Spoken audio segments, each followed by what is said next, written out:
আজ 25 ডিসেম্বর। আজ কবি কথাশিল্পী আনিফ রুবেদের জন্মদিন।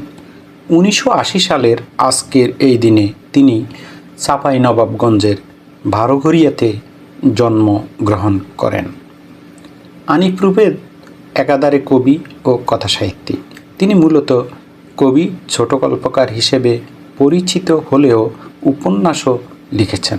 তার উল্লেখযোগ্য বইয়ের মধ্যে রয়েছে কাব্য পৃথিবীর মৃত্যুদণ্ডপত্র এবং গল্পগ্রন্থ মন ও শরীরের গন্ধ, কাকতাড়ুয়া, ভূগোল মাস্টারের শ্বাস প্রশ্বাসের ছাপ।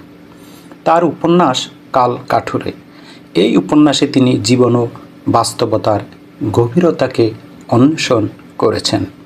কথাসাহিত্যে স্বীকৃতিস্বরূপ পেয়েছেন জ্যামকন তরুণ কথাসাহিত্য পুরস্কার ও বগুড়া লেখকচক্র সাহিত্য পুরস্কার।